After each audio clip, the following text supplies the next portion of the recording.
I merci per l'oportunitat per compartir una mica aquest temps amb vosaltres.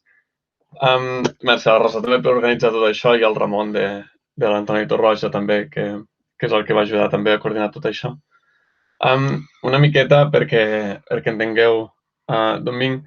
Jo, de fet, la meva família, no, per part de mare i això, eren de Torà, els meus avis tenien allà, vaig néixer allà. I, de fet, també vaig anar un any i mig, o gairebé 2 anys, al col·le a Torà. Després em vaig mudar amb la meva mare a Cervera i vaig seguir allà doncs, amb el parvulari i després al Jaume Balmes i a l'Antoni Torroja a l'institut i després vaig anar a estudiar a la UPC, Enginyeria Aeronàutica, i doncs d'allà vaig anar a Anglaterra a fer un màster i a treballar al món de l'espai, que és una cosa que sempre ja des de petit m'ha apassionat. De fet, just fa 2 dies, parlant d'aquesta xerrada amb la meva mare, no? De a veure què us podria interessar, com fer-ho, etc. Em comentava que es veu que més o menys a la vostra edat jo deia això, que volia ser un astronauta, i l'únic impediment que veia, llavors es veu, és que portava ulleres, com encara porto ara, i llavors li deia que potser per això no ho podria ser. Però que per l'altre, doncs bé. Llavors, bàsicament, somieu alt, vale? Qualsevol cosa us vulgueu proposar, tireu cap allà, qualsevol cosa us apassioni, seguiu aquell somni. I una mica en això, doncs jo us volia explicar una de les coses que ha sigut unes passions de sempre meves, que és el món de l'espai, i és el que al final doncs, també m'hi dedico professionalment. He estudiat doncs, per arribar aquí i ara treballo en una empresa que es diu Open Cosmos, que és una empresa que he vist néixer des de gairebé zero i bàsicament fem satèl·lits. O sigui, els dissenyem els satèl·lits, els testegem, els lancem en òrbita i controlem doncs, que estiguin tot bé i que ens donin les dades necessàries. I una mica doncs, a través d'aquesta xerrada coneixereu quines són les aplicacions del món espacial, perquè anem a l'espai, i també coneixereu amb més detall un dels satèl·lits que hem fet a Open Cosmos, que és el satèl·lit que es llançarà el 20 de març. És una mica el que ens ha portat aquí. El 20 de març, que és dissabte que ve, o sigui, d'aquí una setmana, a molt d'hora, a les 7 del matí, hi ha un llançament del primer nanosatèl·lit del govern de la Generalitat, sota, diguem, la nova política de New Space, que en diuen. És bàsicament un nou programa espacial a Catalunya, o comença a ser l'embrió d'això. Jo volia començar, doncs, només explicant així molt breument el que tocarem. Us parlaré una miqueta de l'univers, perquè entengueu, bàsicament, què és el que som, o el gairebé el que no som. Som molt poca cosa dins d'aquest univers tan vast. Després faré una miqueta d'història molt curta, començant per tota la carrera espacial fins ara, i per què anem a l'espai, i us explicaré després doncs, sobre els nanosatèl·lits, com es fan, com es llancen, i tot això. Per començar amb l'univers, no sé si vosaltres heu sortit mai de nit i heu mirat a dalt. Si no ho heu fet, és una cosa que jo recomanaria a tothom que ho fes. Una nit freda, amb poca humitat. Si esteu a una altura, si un dia aneu a la muntanya o així, mireu a dalt, vale? És un espectacle. Està ple d'estrelles. Tots els puntets que veureu, que són milers de milions, allò són estrelles com el nostre Sol, on allà hi ha altres planetes, altres objectes, i algunes estan doncs, més a prop, però tot i així, més a prop estem parlant que tardaríem doncs, desenes, centenars d'anys a arribar-hi, i algunes estan molt lluny, milions d'anys. I tot i així, som capaços de poder-les observar. És tan fascinant que fins i tot heu de pensar que la llum viatja molt ràpida, però té una velocitat limitada. Les estrelles que veiem, algunes d'elles ja no existeixen. Estem veient el passat, estem rebent la llum que fa milions d'anys es va crear en algun altre punt de l'univers. O la llum, bàsicament, que rebem, doncs això, estem veient altres planetes que potser ara mateix doncs, no existeixen, i d'altres que comencen a existir encara no els veiem. Així és com de gran és l'univers. És una cosa, doncs, que sempre m'ha fascinat i si teniu l'oportunitat de sortir a fora i mirar el cel, mireu-lo. Si podeu veure doncs, la franja de la Via Làctea, com es veu en aquest vídeo en algun moment, és realment un espectacle. I perquè us situeu en el que som, on estem nosaltres, a veure si passa això. Nosaltres estem al planeta Terra. El planeta Terra és l'únic planeta on actualment hi ha vida tal com hi la coneixem. I aquest planeta està dins del sistema solar. El sistema solar és un conjunt planetari on tenim el Sol, que està al centre, que és la nostra estrella, és la que dona energia a la Terra als altres planetes. I després hi ha altres planetes, com alguns de vosaltres segurament ja sabeu, doncs tenim els dos grans planetes com Júpiter o Saturn, amb les anelles, Mart, Venus, Mercuri, etc.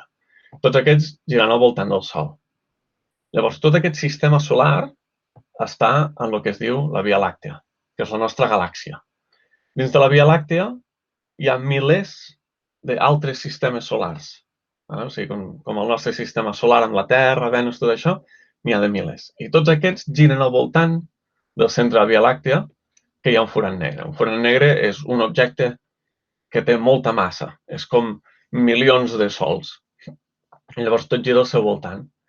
I la galàxia en si forma part d'un clúster d'altres galàxies que van navegant per l'univers. I n'hi ha milions. Aquesta imatge que veieu ara és una imatge real del telescopi Hubble. Cada puntet d'aquests que veieu, això és el cel que veieu. El que passa, el telescopi Hubble pot veure coses que els nostres ulls no aconsegueixen veure. És una mica més sensible en aquest sentit. Però, bàsicament, tot això està allà dalt, si mireu amunt. Cada puntet d'aquests és una galàxia o múltiples galàxies com la Via Làctea i múltiples sistemes solars. Milers de milions. I com coneixem tot això? Com hem arribat aquí a saber tot això? Doncs des de fa milers d'anys, des que ja els humans sempre han mirat cap al cel i s'han pensat a veure què era allò, com poder-ho investigar, com poder conèixer més. I és fins al segle XX, fa cosa de 60 anys, que vam començar a llançar objectes fora de la Terra. Fins a aquell punt, tot el que havíem fet els humans, les màquines i nosaltres mateixos, no havíem sortit de la Terra. En aquell punt va ser el primer cop que som capaços de posar objectes fora de la Terra, per sobre de l'atmosfera, dins de l'espai. I això va ser gràcies a que la gent de llavors van aconseguir crear coets molt potents. Estem parlant de coets que són més alts que qualsevol edifici que hi ha al vostre poble. O sigui, són unes màquines realment impressionants. I vam començar a posar satèl·lits artificials, màquines, per fer certes mesures allà fora de l'espai i entendre veure què hi havia allà. No es coneixia res. A l'espai no hi ha aire, per exemple. Doncs realment mesurar si hi ha una mica d'aire o molt poc. O mesurar les temperatures. És fred l'espai? És calent? I començar a conèixer l'espai del voltant de la Terra i a través d'això també la nostra Terra. Al final, quan estàs molt amunt, igual que quan vas en avió o puges dalt d'un edifici molt alt, pots veure molt més lluny. Doncs ara imagineu una càmera realment a quilòmetres d'alçada, estem parlant d'uns 500 quilòmetres d'alçada, molt lluny, pots fer fotos realment de tot el món. I així és com el primer satèl·lit d'observació de la Terra amb una càmera es va llançar l'any 59, després del primer satèl·lit de tots, que va ser l'Sputnik, el 57. I llavors, després d'això, vam anar seguint evolucionant aquestes màquines, aquests satèl·lits, fent-los més potents, que puguin fer coses més útils, mica en mica. En paral·lel, en el desenvolupament de les màquines, diguem, a l'espai, dels satèl·lits, hi havia també l'exploració humana. Però, clar, per llançar persones a l'espai, primer t'has d'assegurar molt bé que podran sobreviure, que no els hi passarà res greu. I així és com els russos van començar primer a enviar gosses, de fet, a l'espai. I aquí teniu una foto de la gosseta Laika, que va ser el primer mamífer en orbitar al voltant de la Terra. Però el primer animal, de fet, va ser un insecte, va ser una mosca, que ja es va enviar als anys 40 amb un coet molt menys potent i només va ser un vol de pocs minuts, pujar i baixar. Mentrestant, els russos feien servir gossos, als Estats Units feien servir monos, que tenia una foto d'un mono astronauta. I amb això, bàsicament, enviaven aquests animals i deien, bueno, doncs, a veure si sobreviuen i aconseguien doncs, recrear una mica una càpsula, no? per protegir-los, per donar-los aire, per poder-los donar menjar, aigua, i que passin hores, alguns d'ells dies, i puguin tornar a la Terra sants i estalvis. I així és com al final els primers mamífers que van anar a l'espai orbitant a la Terra i retornar vius van ser aquestes dos gossetes que la Unió Soviètica van enviar. I gràcies a això, durant tots els anys 50 i 60, aquests avanços van ajudar que l'any 61, fa una miqueta més de 60 anys, doncs el primer home orbités la Terra va ser Yuri Gagarin i després la primera dona l'any 63, Valentina Tereshkova. Als Estats Units, mentrestant, doncs ells també envien els seus coets amb els seus astronautes. I al final tot això va fer que l'any 69, doncs amb un coet que encara a hores d'ara és el coet més gran que s'ha fet mai, estem parlant que ja és un coet tan gran com un gratacels, 100 metres d'alçada, doncs vam arribar a la Lluna, que és l'objecte fora de la Terra més proper a nosaltres. I és el primer cop, i de fet, des dels anys 70 que no s'hi ha tornat, que els humans hem trepitjat un altre objecte, diguem, fora de la Terra. I allà els astronautes doncs, van fer diversos experiments i fins i tot van portar un cotxe que el feien servir per desplaçar-se per la Lluna. En total, 12 persones han caminat a la superfície lunar en tota la història. I segurament d'aquí uns anys en veurem uns quants més. Potser alguns de vosaltres doncs, hi participareu en alguna d'aquestes missions. I després d'anar a la Lluna, doncs, vam començar a llançar estacions espacials. I això són bàsicament llocs on els humans, les persones, poden viure durant dies i mesos de manera segura per fer experiments a l'espai.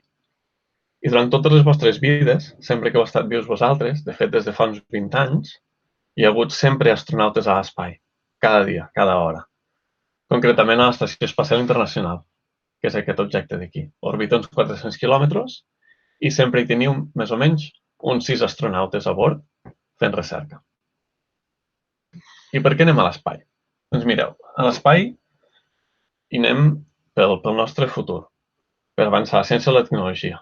Sense la tecnologia, els avanços són el que ens han permès avançar la medicina, donar-nos una qualitat de vida més gran, amb la tecnologia que tenim a casa, fins i tot des d'un punt de vista de tenir calefacció a casa, els ordenadors que ara fem servir per comunicar-nos nosaltres, etc. Tot això es fa a través dels avanços científics i tecnològics. Però també hi anem per donar serveis pel present, pel dia d'avui. Tots vosaltres feu servir informació que ve de l'espai cada dia. Segurament potser no us n'adoneu, però si us parlo del GPS o de meteorologia, el Meteosat, quan hi ha el Tomàs Molina a TV3, etc., tot això fa servir informació que ve de satèl·lits.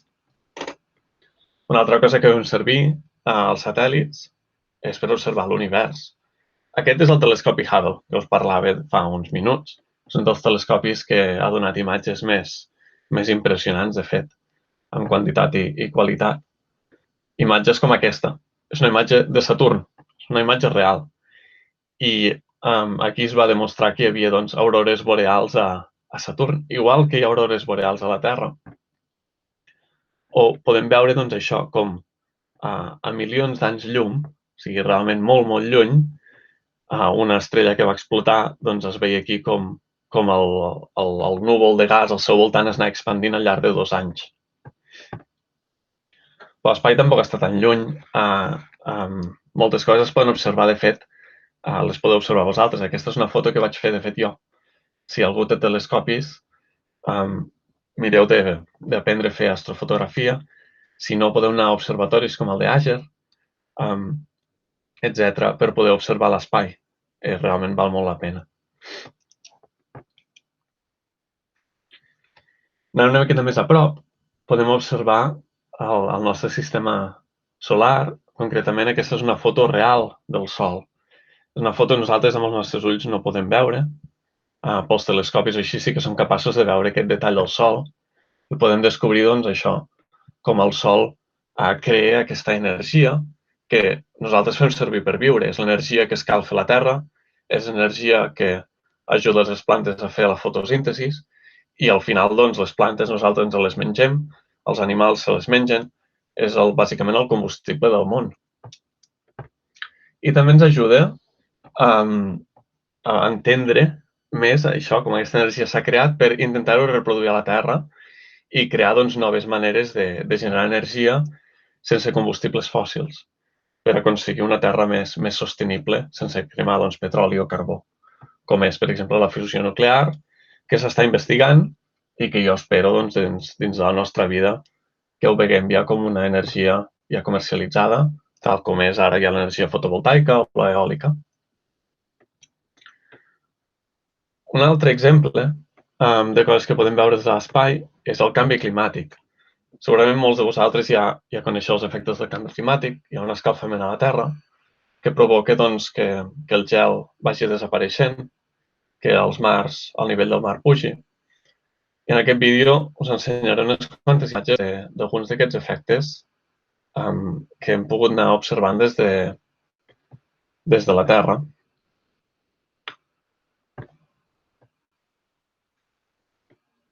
Primer teníem, doncs,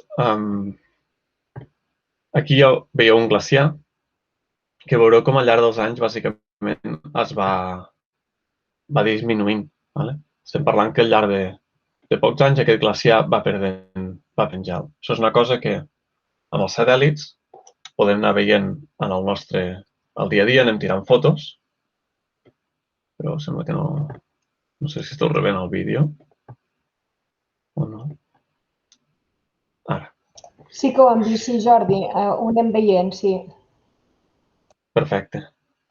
Doncs cada dia anem tirant fotos amb els satèl·lits i llavors podem monitoritzar això, si el gel es creix, si el gel va desapareixent, etc. Hi ha altres exemples. Per exemple, això és Groenlàndia i aquí ens ensenya com també el gel de Groenlàndia va desapareixent. Les zones vermelles són les que estan a més risc de desaparèixer i les que van desapareixent més ràpid perquè s'escalfen més ràpid. O l'Antàrtida. Tots heu sentit segurament parlar del gel de l'Antàrtida que cada cop disminueix. Doncs cada any, cada dia, cada setmana, anar fent fotos d'això ho veiem. Una altra cosa molt important és l'aigua. L'aigua dolça és limitada. Des de l'espai podem monitoritzar on hi ha aigua dolça i bàsicament intentar que les civilitzacions siguin sostenibles.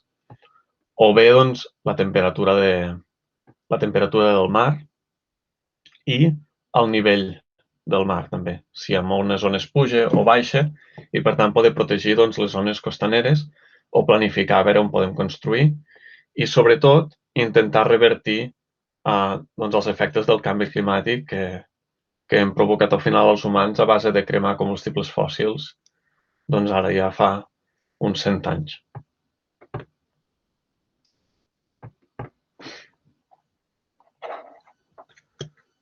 Després, hi ha més recerca que fem a l'espai, com és la recerca relacionada amb, podríem dir, ciències de la salut. Es fa recerca en malalties, càncer, Alzheimer, també per combatre l'atròfia muscular, pèrdua òssia.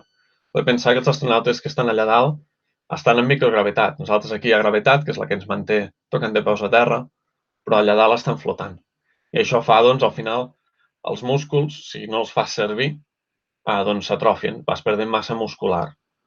I això és important perquè hem de mantenir aquests astronautes sants i estalvis allà dalt, però també perquè hi ha gent a la Terra doncs, que, degut a certes malalties i això, no poden fer tant d'exercici o tenen la mobilitat limitada. Llavors, tot això ens ajuda a millorar la qualitat de vida de totes aquestes persones. Una altra cosa que ajuda és el diagnòstic en remot. Aquests astronautes, si es posen malalts, no hi ha metges allà dalt o hospitals o CAPs que els pugui ajudar. Llavors, a través de videoconferències, a través de màquines que tenen per monitoritzar-los, poden intentar entendre què és el que està passant i ajudar-los de manera remota. I això també ajuda doncs, que a la Terra no tota la humanitat, no totes les persones tenen l'accés que nosaltres, de fet, en els nostres països tenim accés a hospitals i CAPs de manera molt més fàcil. Llavors, això ajuda a que la medicina arribi molt, molt més enllà. La monitorització de la Terra també, com heu vist, hi ha un exemple, és el canvi climàtic és important, però altres exemples són meteorologia. Comentava el Meteosat, quan sentiu Meteosat per la tele, és un satèl·lit. De fet, és un conjunt de satèl·lits que ens dona el parte meteorològic. Així podem saber si cada setmana volem sortir a fer una excursió o no, si plourà, si nevarà, si farà fred, si farà calor, sol, el que sigui. Després, per monitoritzar incendis també, ens ajuda bàsicament a controlar aquests incendis, veure cap on avancen, protegir vides humanes, desastres naturals, si hi ha terratrèmols, si hi ha tsunamis. Tot això quan a les primeres hores és molt crític d'enviar ajuda allà. Allà hi ha gent que en aquell moment, bàsicament ho perds tot, no tens comunicació, no pots sortir, no pots entrar d'aquell lloc. Llavors, des de l'espai podem veure tot això, ens podem comunicar amb ells i podem enviar els serveis d'emergència als llocs més afectats més ràpid. Agricultura, veure quines parts s'han de regar més o menys, on s'ha de tirar més fertilitzant o menys. Mobilitat, planificació, veure cap on poden créixer els pobles i ciutats, tot el tema de cartografia, si hi ha una vall, si hi ha muntanyes, això arreu del món, i preservació del medi, al final, aquest medi, aquest ecosistema on nosaltres vivim, mirar-lo de preservar per viure en harmonia amb ell. I aquí hi ha un altre vídeo on veureu alguns exemples més concrets de la monitorització de la Terra i, sobretot, veureu com des de l'espai podem veure canvis grans, canvis importants.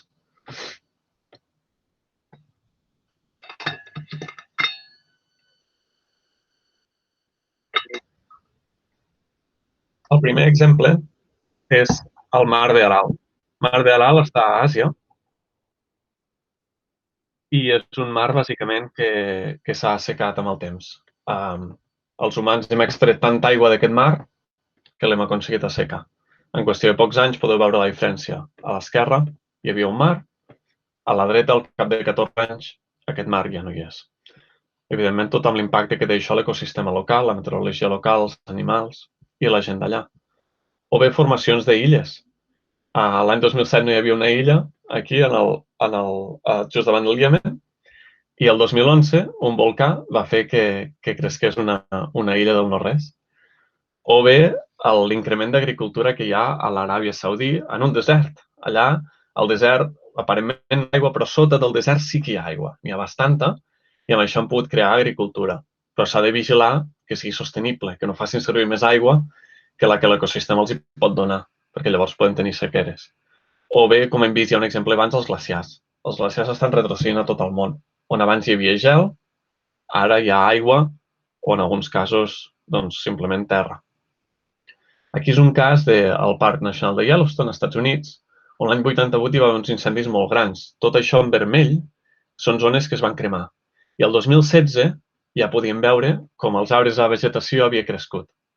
Els boscos es recuperen, tot i que es cremin, si prenen les decisions adequades. De fet, a l'any 98 hi va haver uns incendis molt grans que els vostres pares segurament recordaran al centre de Catalunya. Molts d'aquests boscos que vosaltres heu visitat segurament ara s'estan recuperant. O bé la desforestació a l'Amazones. Podeu veure aquí un canvi, com on hi havia vegetació, els humans poden fer el contrari. En comptes de recuperar el bosc, talar els arbres. O bé, aquí un exemple de planificació urbanística, com les ciutats creixen guanyant terreny al mar. Això s'ha de fer de manera molt curosa, perquè al final l'aigua també vol tornar al lloc on era abans. Si no es fa bé, pot provocar desastres naturals, pèrdues de vides i d'infraestructura de cases, etc. O bé, com els deltes dels rius s'expandeixen. Això és una cosa que hem vist, per exemple, amb el delta de l'Ebre, o també si no s'aporta prou sediment, si no deixem baixar prou aigua als rius, també poden retrocedir aquests deltes. De la mateixa manera que creixen, poden retrocedir. El delta de l'Ebre, per exemple, si retrocedís, ara mateix hi ha molta gent que el fa servir per arrossars. Llavors, perdrien la feina. O l'impacte de la mineria, fer mines a cel obert, podem controlar això també des de l'espai que sigui de manera sostenible. O aquí podem veure com un canvi de temperatura en un llac provoca el creixement d'unes algues i, per tant, un canvi de fet del color. I això és un canvi que hi va haver bastant gran en qüestió de 2 o 3 mesos que pot afectar doncs, els peixos i, per tant, la gent també que fa servir aquell llac com a feina, els pescadors i per viure-hi.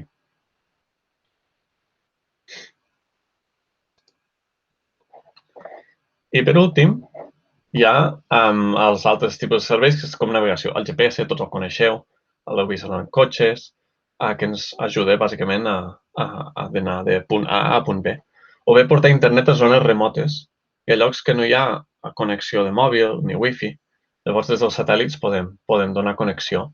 I això ens porta a el que es diu l'IoT, que és l'internet de les coses, que és proveir comunicació a màquines distribuïdes a qualsevol lloc del món sense que hi hagi una torre de telefonia, ni wifi, ni cap altre internet. I això és el que fa aquest primer nanosatèl·lit que llançarem el 20 de març. És un satèl·lit de IoT i llavors nosaltres, qualsevol de nosaltres, podrà tenir unes terminals a terra, uns petits aparells, com la mida d'un mòbil, que amb dades que generen a terra pot ser doncs, mesurar la temperatura d'un llac als Pirineus, pot ser la posició GPS d'un os als Pirineus, no? Els collars aquells que els hi posen. Tot això s'envia al satèl·lit sense necessitat que al voltant d'aquell objecte, d'aquell aparell, hi hagi cap cobertura. O sigui, si no hi ha cobertura mòbil o així, és igual. Totes aquestes dades poden arribar al satèl·lit perquè el satèl·lit és com si fos una antena en el cel. Llavors dona cobertura a tot el món, al mig del mar, al mig del desert, al mig dels Pirineus. Aquest satèl·lit emmagatzema aquestes dades i quan passa per sobre d'unes antenes molt potents que nosaltres fem servir per comunicar-nos amb ell, baixa les dades i aquestes dades les donem doncs, a l'usuari, a empreses, a la Generalitat, a qui sigui perquè es pugui utilitzar. I mentrestant nosaltres fem el control del satèl·lit que estigui doncs, funcionant de manera nominal. Si alguna cosa doncs, no funciona, l'arreglem des de terra. I què és un nanosatèl·lit? Us preguntareu. Doncs un nanosatèl·lit és un satèl·lit petitet, un satèl·lit que hi cabria a les vostres mans, uns 10 quilos, com un microones de grandària, alguns una mica més petits, alguns una miqueta més grans, però més o menys així. Que teniu alguns exemples. Aquest de la dreta és el que es llançarà el 20 de març. És una foto real abans de que l'enviéssim a posar-lo dins del coet. I aquí teniu altres fotos d'altres exemples de nanosatèl·lits. Aquest va ser el primer nanosatèl·lit, de fet, que va arribar a Mart, a l'òrbita marciana. O sigui, hem enviat ja nanosatèl·lits molt, molt lluny. I el que ens ha permès aconseguir que nanosatèl·lits o uns satèl·lits així tan petitets puguin fer molta cosa i siguin tan potents és el mateix que bàsicament ens permet ara fer aquesta videotrucada. Jo estic fent servir un portàtil. Molts de vosaltres teniu portàtils a casa, mòbils, els vostres pares. Això fa quan els vostres pares van néixer, no és tan lluny, ordenadors i això ocupaven bàsicament habitacions senceres, eren immensos. I ara en tenim de molt més potents que hi caben a la nostra mà o a la nostra falda. Exactament el mateix és el que ha passat amb els satèl·lits. Ara la mateixa electrònica aquesta s'ha anat miniaturitzant, fent-se petita, de manera que podem fer molt més amb molt menys. Un altre exemple és aquest d'aquí a l'esquerra, és l'ordenador que va portar els astronautes a la Lluna. Només l'ordenador. Ja veieu aquí una mà, per referència, doncs és bastant gran. El satèl·lit que enviarem el 20 de març, tot el satèl·lit, que conté doncs, 7 o 8 ordenadors, és molt més petit ja que només aquest ordenador que va portar els astronautes a la Lluna. Així podeu veure com ho hem pogut miniaturitzar. Aquí veieu unes imatges de la fabricació d'aquest satèl·lit. Un cop fabricat el satèl·lit, nosaltres el que fem és l'empaquetem, el portem des del lloc on es llançarà, en aquest cas el vam portar a Rússia, i llavors el posem dins del sistema de separació, que és aquesta caixa negra. Aquí es veu el satèl·lit. Aquesta foto és de fa unes setmanes, aquest soc jo, de fet, amb un company de l'empresa, posant el satèl·lit ja dins d'una part del coet. Un cop està dins de la caixa, aquí veieu doncs, 2 satèl·lits, de fet. Aquesta caixa té aquestes portes platejades que un cop en òrbita, aquesta porta s'obre i dispara els satèl·lits, els inserteix en òrbita.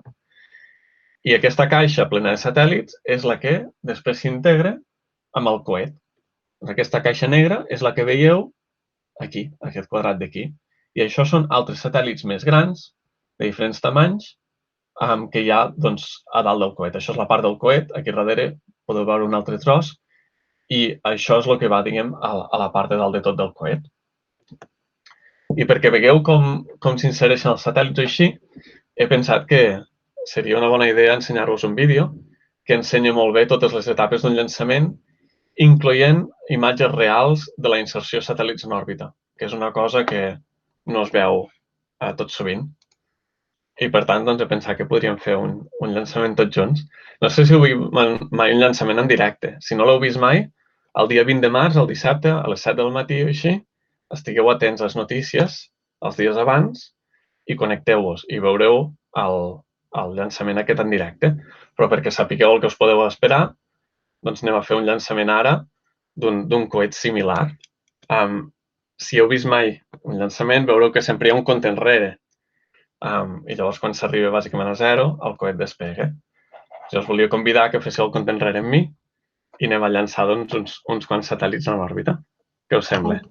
Vinga, engeguem vídeos i micros, us sembla?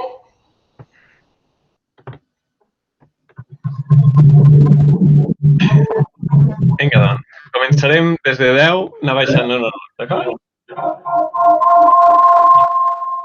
Vinga, 10, 9, 8, 7, 6, 5, 4, 3,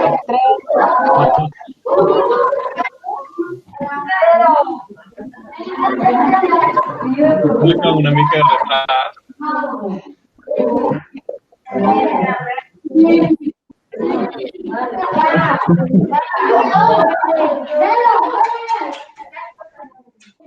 No sé si veieu el vídeo, crec que he anat amb una mica retrat alguns.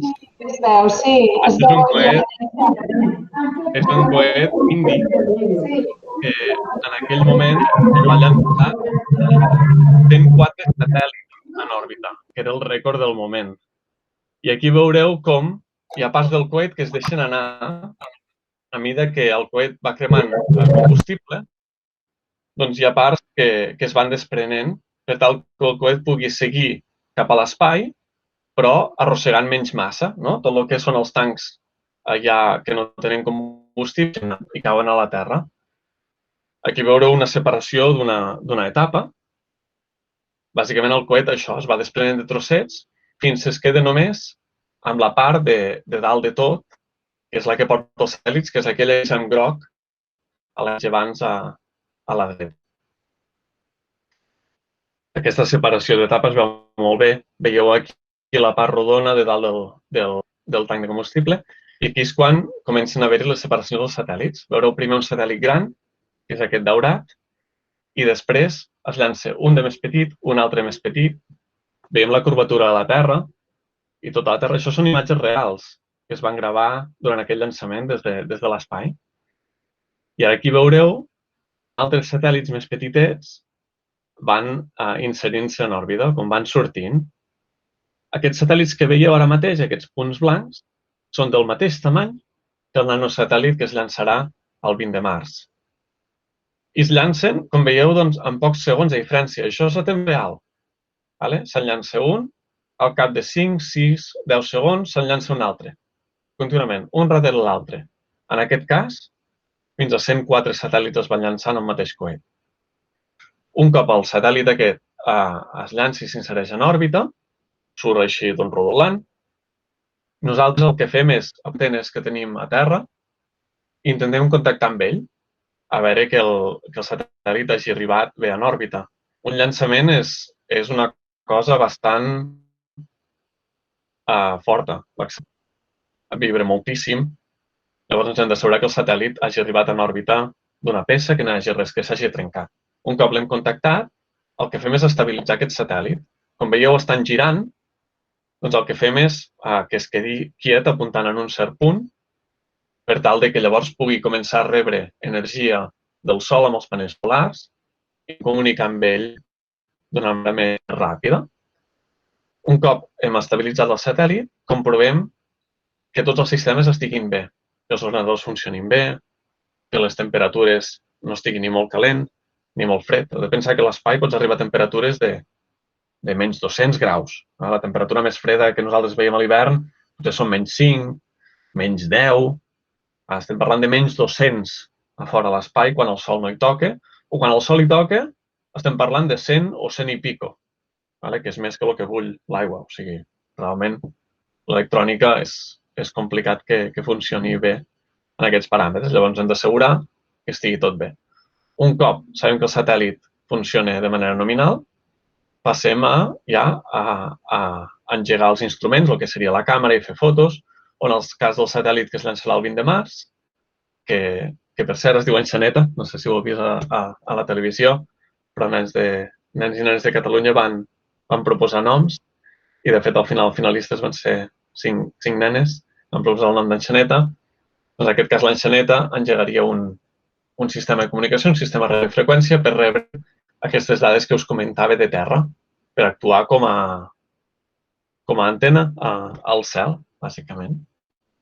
Un cop ja ha fet la seva missió, la seva vida útil, que pot ser de 1 a 3 anys, aquests nanosatèl·lits van perdent alçada fins al punt que toquen l'atmosfera i es cremen. Heu de pensar que aquest vídeo que veieu ara, aquests nanosatèl·lits, encara que no us sembli, estan anant a uns 26.000 km per hora. Un cotxe va a 100 km per hora. Estem parlant de 26.000, o sigui, molt més ràpid. No sé si veieu la Terra a sota com ràpid va. Aquí, això són els núvols, es veuen passar continents. O sigui, un satèl·lit creua el cel que veus en 10 minuts, com si fos no tan ràpid com un estrella fugaç, però no gaire bé. I bé, doncs bàsicament això és el per què enviem els satèl·lits allà dalt, una mica per conèixer més bé la nostra Terra, el món on vivim, millorar-lo i per solventar tots els grans reptes, bàsicament, que encara tenim per solventar.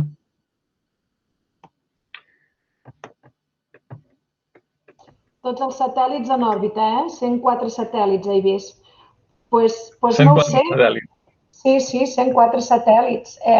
No ho sé, ara, si us sembla, si teniu preguntes... Oi, Jordi? Entenc que has acabat la presentació. Podem passar a les preguntes? Doncs vinga. Si us sembla, si teniu preguntes, doncs aneu aixecant. Veieu que aquí diu aixecar la mà. Intentarem a veure si les podem anar responent, d'acord? No sé si ho voleu anar fent per centres o una a cada centre o a veure com ho organitzem, això, d'acord? Vinga, ja tenim una mà alçada. Vinga, endavant. Endavant, Àngela, el grup de Torà. Podeu fer la pregunta.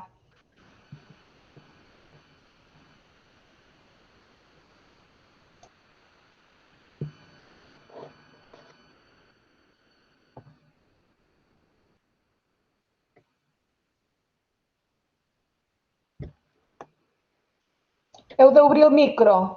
Vale. Per què s'envia des de Rússia?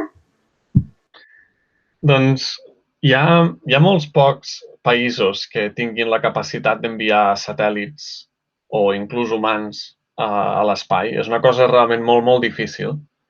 Llavors, bàsicament, actualment hi ha a Rússia, es poden enviar coets des dels Estats Units, també. Es poden enviar coets des de Nova Zelanda, des de Xina, des de Japó i des de l'Índia. I Europa també envia coets, però Europa ho fa des d'un territori francès que hi ha a Centroamèrica, que és la Guaiana Francesa. La raó per la qual aquest satèl·lit en específic es fa des de Rússia, de fet, el cosmòdrom des d'on s'envia està a Kazakhstan, que és una exrepública soviètica. Aquest cosmòdrom es va crear als anys 60, quan hi havia la Unió Soviètica, i Kazakhstan formava part de tota aquesta unió de repúbliques soviètiques. I ho fem des de Rússia, bàsicament, perquè aquest coet era un dels coets que anava a l'òrbita que necessitàvem per a aquest satèl·lit i també, més o menys, durant les dates que nosaltres necessitàvem llançar-lo. Els coets no n'hi ha molts, no és com un autobús, tot i que cada cop n'hi ha més. Llavors, una mica has de buscar el coet que vagi allà a l'òrbita que necessites tu. Hi ha moltes òrbites diferents, moltes alçades diferents, en llocs diferents. i també més o menys a la setmana o al mes que sigui necessari. I aquest coet era un dels que era més adient per nosaltres, tant per l'òrbita com pel temps que és ara al març. Molt bé, mira, tenim una pregunta aquí escrita. Estic al cas, que des de Guissona també teniu preguntes i aquí i del Jaume Balmes també teniu preguntes, però aquí veig unes apuntades que diu: es pot enviar satèl·lits a altres sistemes solars i quin és el coet més gran del món? I després donarem pas als diferents centres, a la pregunta que teniu, que ja estic al cas. D'acord, doncs sí que es poden enviar satèl·lits a altres sistemes solars, però de moment es tarda molt. Heu de pensar que la humanitat té la capacitat d'enviar satèl·lits fora de l'òrbita terrestre des de fa uns 50 anys. Llavors, bàsicament, el satèl·lit més lluny que hem enviat és un satèl·lit que es va enviar als anys 70, que encara està viatjant, i tot just fa pocs anys va sortir el sistema solar. O sigui, tot just va començar a sortir el sistema solar i encara no ha entrat a cap altre. A la llarga, algun dia, aquest satèl·lit entrarà en altres sistemes solars, però, clar, tardarà molt, estan molt lluny. Hi ha altres projectes que s'estan mirant ara d'enviar satèl·lits amb una velocitat molt més ràpida perquè arribin a l'estrella més pròxima dins diuen, d'una o dues generacions. Això estem parlant de l'ordre de 50, 60, 70 anys o així. Però sí, algun dia hi acabarem arribant. Però pot ser que siguem nosaltres que l'enviem i siguin els nostres fills que el veguin arribar. El coet més gran del món, actualment, que s'ha arribat en òrbita, encara és el Saturn V, que és el coet que va portar els astronautes a la Lluna. Ara mateix, però, no sé si alguns ho seguiu, hi ha unes quantes empreses que estan creant coets que són igual o més grans, com per exemple hi ha SpaceX amb el Starship, o empreses com Blue Origin, també que tenen el New Glenn, que són coets també molt, molt, molt grans. I aquests coets d'aquí pocs mesos o anys els veurem ja llançar. Molt bé. A veure, el Jaume Balmes tenen una pregunta, si la volen fer, i després anirem a l'Institut de Guissona. Que quan anem a la platja, d'on agafem la cobertura? Pots repetir la pregunta? Quan anem a la platja, d'on agafem la cobertura? Quan anem a la platja no hi ha cobertura. D'on agafem la cobertura del mòbil? D'on agafem? A la platja, segurament agafeu la cobertura d'antenes terrestres, que hi deu haver a pocs centenars de metres d'allà o desenes de metres. Igual que la cobertura que agafeu a qualsevol dels nostres pobles, a Cervera, a Guissona o a Torà, venen d'antenes. Potser alguns de vosaltres les heu vist. Si mireu, sobretot dalt de les muntanyes properes, per exemple, Torà, a l'Aguda, o si mireu dalt d'edificis alts, veureu que hi ha les antenes de telefonia allà.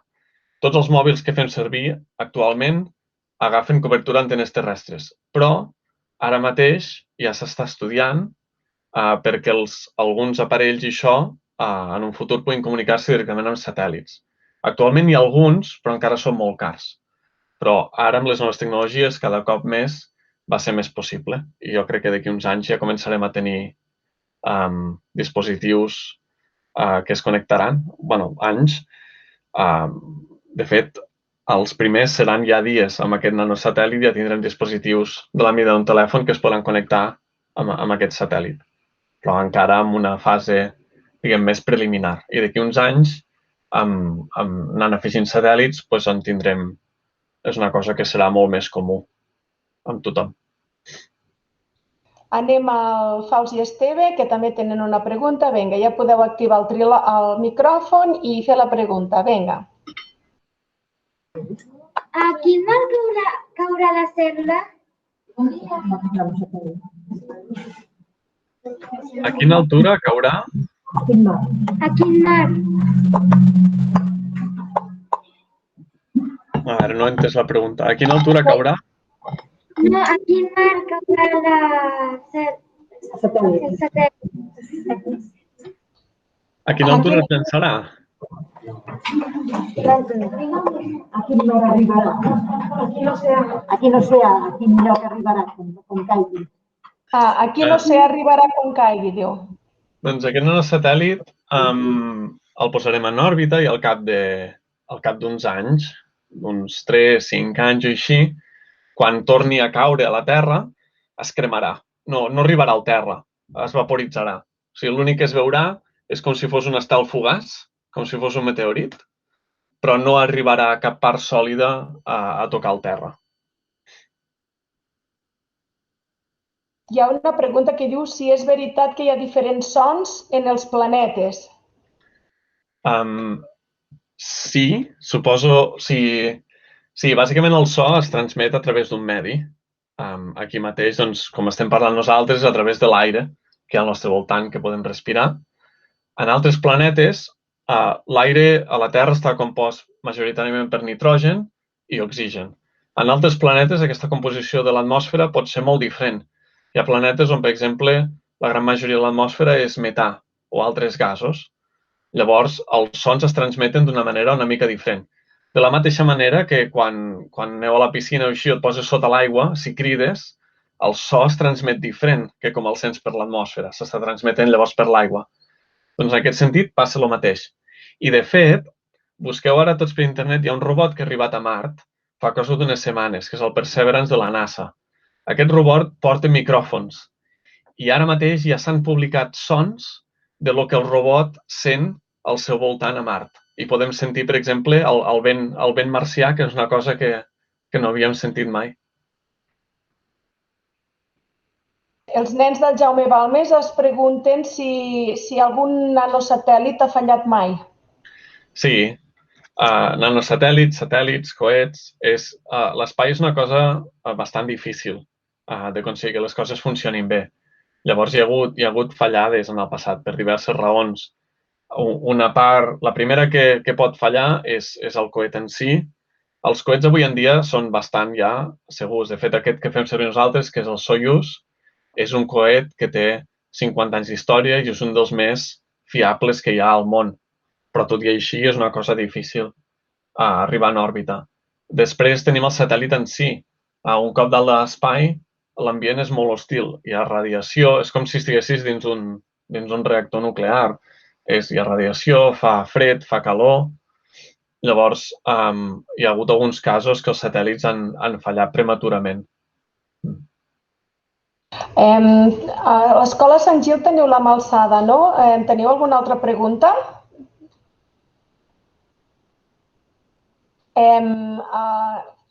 Sí? Heu de desconnectar el micròfon si teniu alguna pregunta.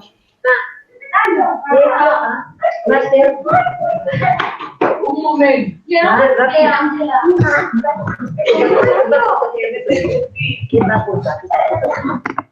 et va portar aquesta professió? El que em va portar a aquesta professió? Doncs jo crec que bàsicament el fet aquest de que ja quan era petit, de fet la mare d'una amiga meva em comentava fa uns anys que ja quan tenia 4 anys jo deia a la gent que volia ser astronauta. Llavors ja des de ben petit que sempre el món de l'espai m'ha fascinat i després doncs ja vaig començar a estudiar per dedicar-me al món espacial. No sabia ben bé on acabaria, si treballaria en indústria espacial o no.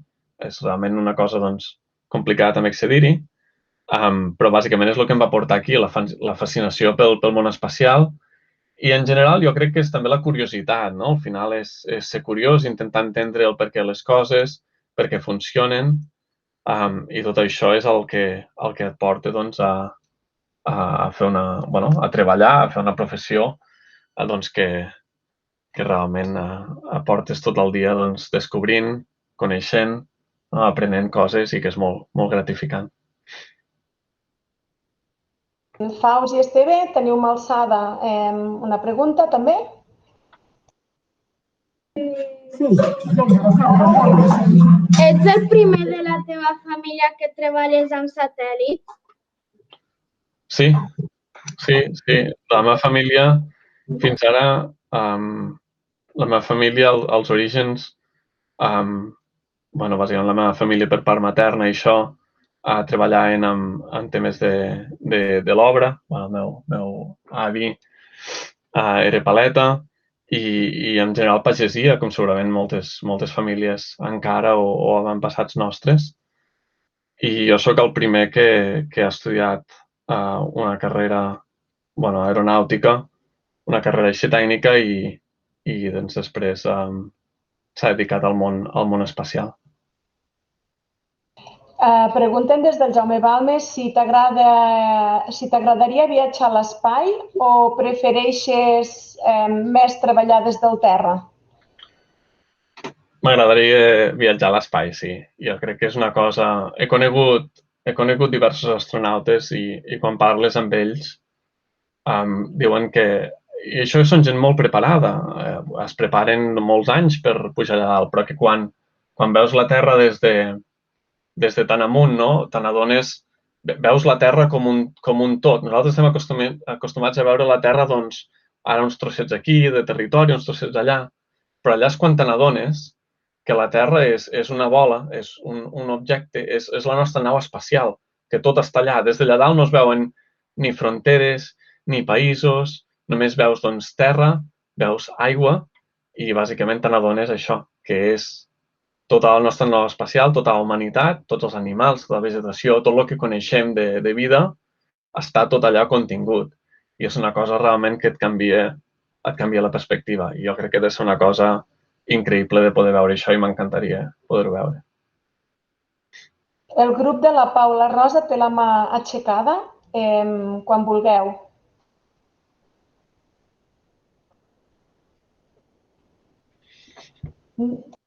No? Sí? Vinga, va.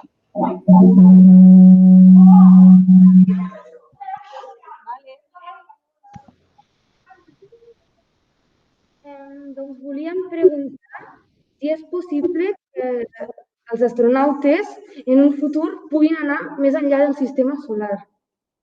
I quant va costar fer el nanosatèl·lit? Doncs els astronautes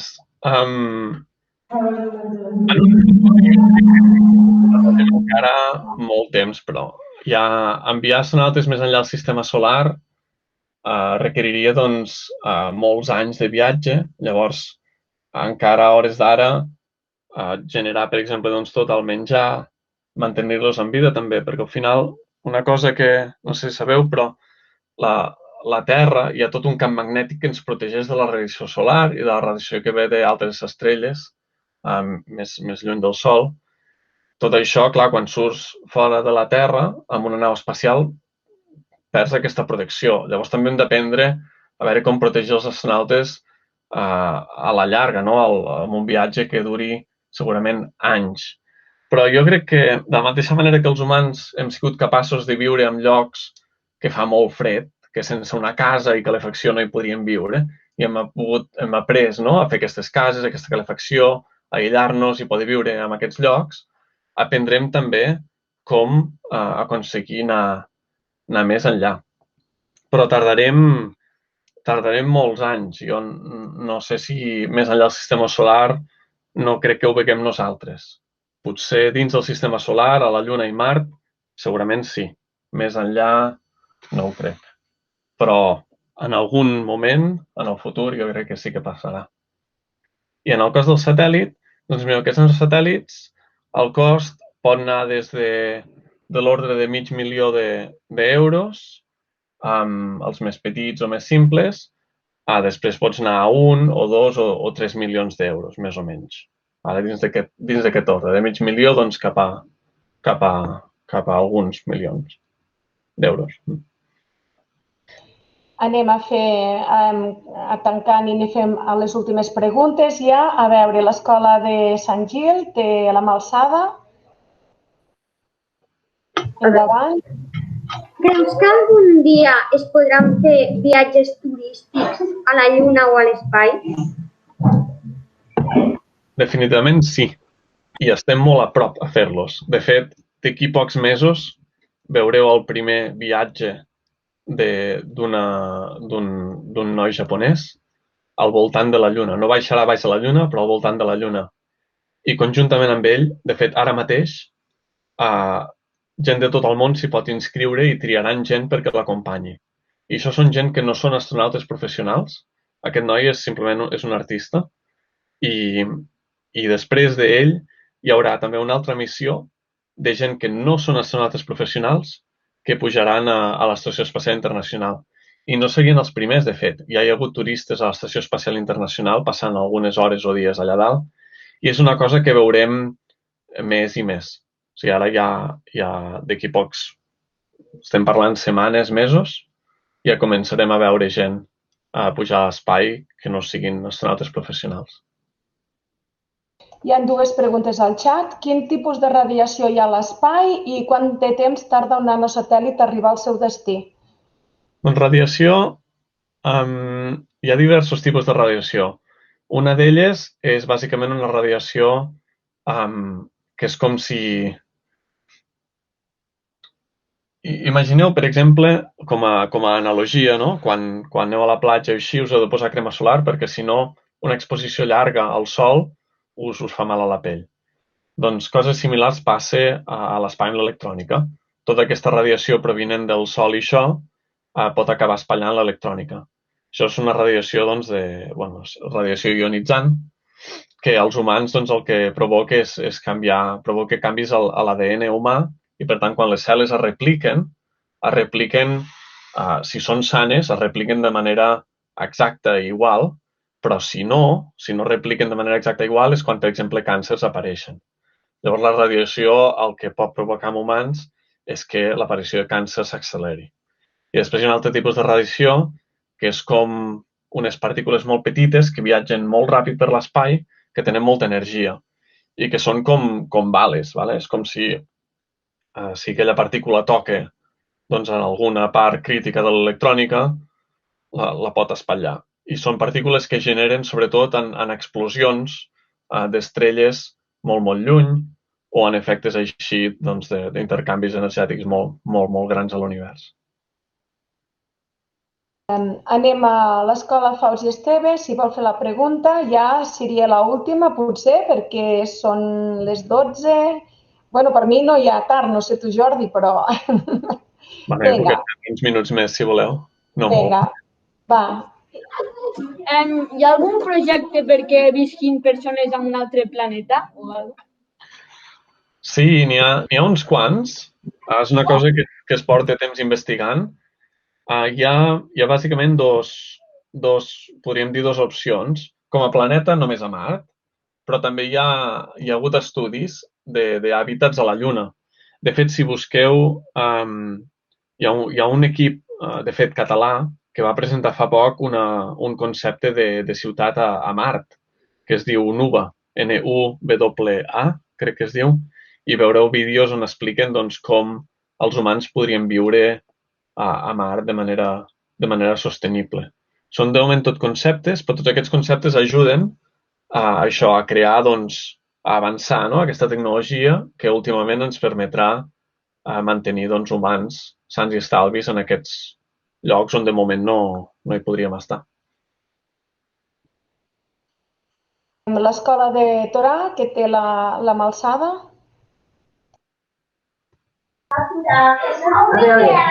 Quant temps vau tardar en fer aquest nanosatèl·lit? Doncs aquest nanosatèl·lit el vam començar a fer més o menys a principis de l'any passat, o sigui, des de zero fins a llançar-lo aproximadament un any.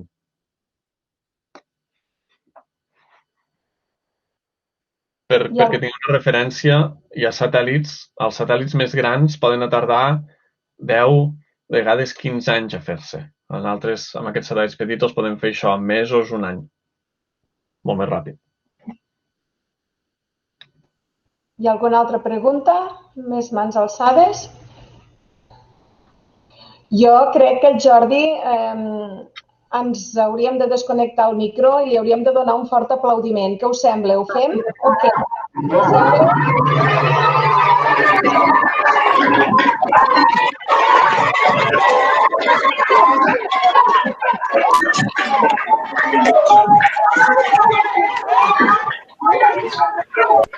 Moltes gràcies, de veritat, Jordi. Ha estat un plaer immens i, a més, jo no ho sé, però, ostres, podem haver equivocat de professió. Cada vegada m'agrada més això de l'espai i de poder veure les estrelles. No sé si en sortirà algú de vosaltres dels centres que es vulgui dedicar a l'astronomia, a viatjar a l'espai i fer aquestes coses, però és superinteressant.